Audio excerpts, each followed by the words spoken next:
Called the member yet, but he can stand and ask. I'll call him something in a minute.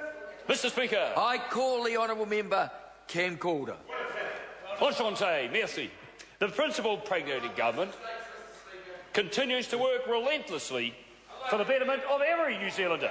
It's working and succeeding in cushioning vulnerable New Zealanders from the ongoing effects of the worst financial conditions in decades. Whilst in Spain the unemployment rate is in excess of 25% and that of the US is in double figures, here in New Zealand the Household Labour Force Survey showed very encouraging job growth, with the unemployment rate dropping from 6.9% to 6.2% in the March quarter.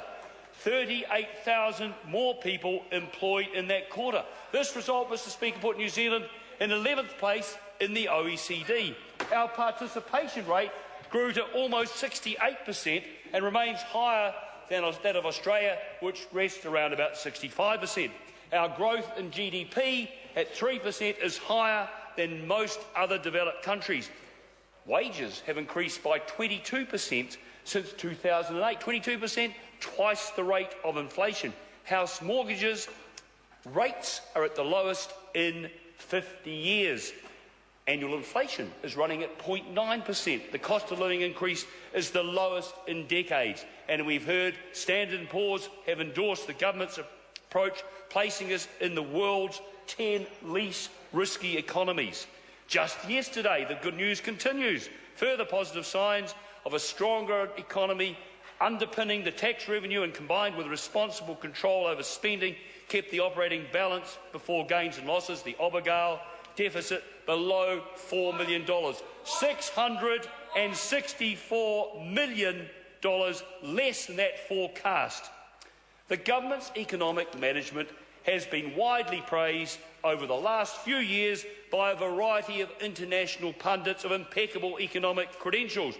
Most recently, the IMF Managing Director, Christine Lagarde, praised the government's economic policy and business growth agenda, described the economy as being very stable, very promising, and a lot better than other parts of the world. Imagine what a comment would be should the New Zealand economy be managed by a dysfunctional pickup team of an anti-free market Labour Party and the red-green money printers.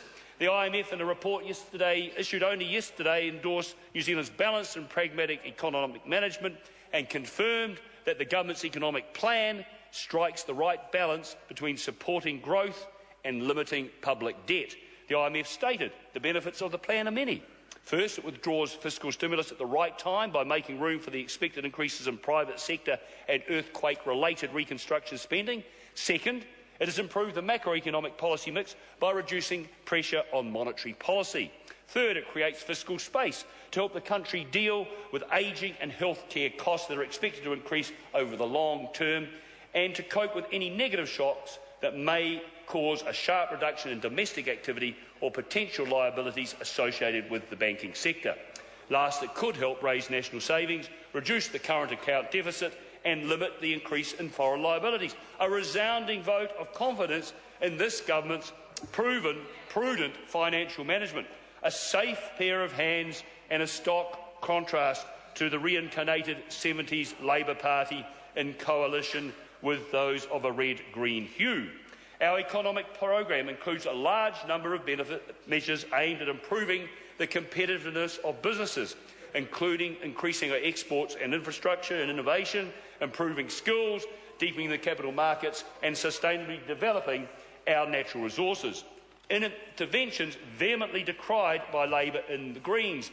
It seems they truly do believe that all they would have to do, should they ever find themselves on the Treasury benches, is press a button and print money.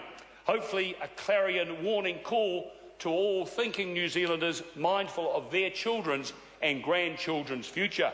This government is encouraging investment right across the New Zealand economy, as we know that nothing creates jobs and grows incomes for New Zealand families better than economic growth. A growing, healthy, productive economy allows us to invest in infrastructure, better public services, security, education and health. No government has ever spent more on health. Let's look at the facts. We're making $1.6 billion available over 4 years, boosting total health spending to a record $14.7 billion. $14.7 billion. While many developed countries around the world are freezing or even reducing their health funding, National is growing and protecting our public health services. In my maiden speech, I spoke of my wish to see a campaign for men to raise their awareness of the need to take responsibility for their prostate health. Budget 2013 delivers $4.3 million over 4 years to raise the awareness among men of the need to look after their prostate health.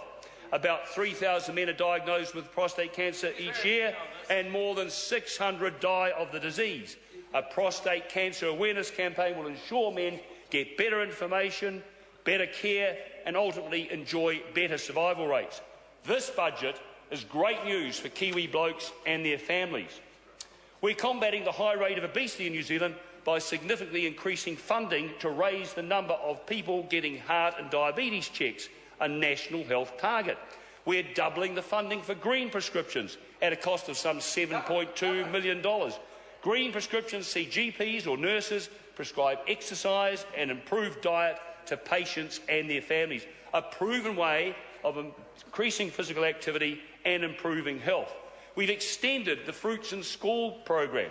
Last year, over 18 million individual pieces of fruit were delivered to pupils in low decile schools. Over 100,000 students in 484 schools across our country benefited. Sadly, New Zealand faces an increase in dementia as people live longer. This budget invests $17 million in aged care and dementia services, including improved home support services, trained healthcare workers, and increased funding for dementia care workers and bed subsidies.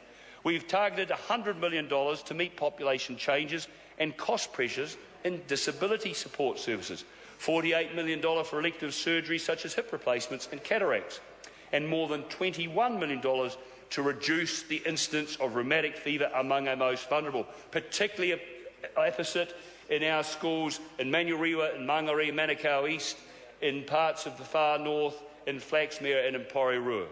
I was visiting Ngāiwi School just last week, delivering a certificate to the principal there for their hard work in reducing the incidence of rheumatic fever by swabbing the throat of vulnerable kids.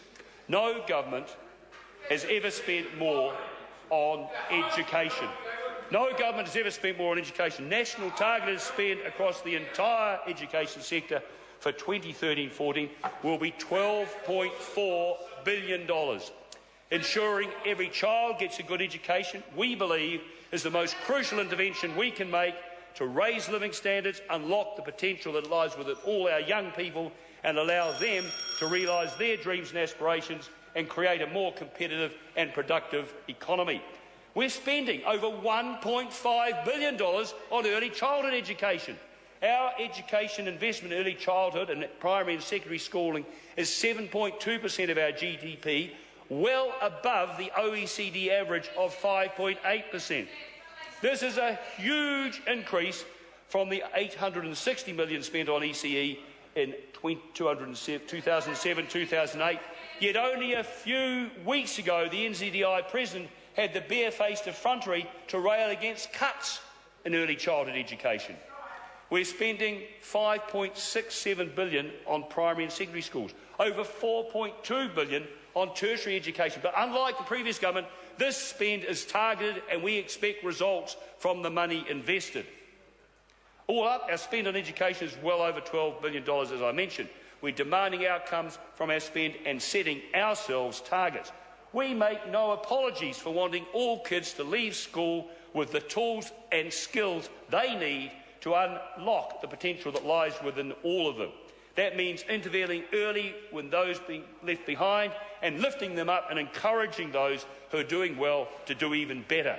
We know that quality ECE sets a child up for life, and we're aiming in 2016 to have 98% of all entrants in school having participated in ECE. We've invested over $48 million, Mr Speaker, in the Targeted Assisted Participation Fund, which will mean that vulnerable communities, Pacifica and Maori, many of which are in the south of Auckland, Manurewa, Mangere, Manukau's, will benefit and be engaged in early childhood education. Mr Speaker, this is a prudent, compassionate government delivering a fiscally responsible budget for the betterment of all New Zealanders. Mr Speaker. Mr Speaker. I call the honourable member Nikki Wagner. Thank you very much.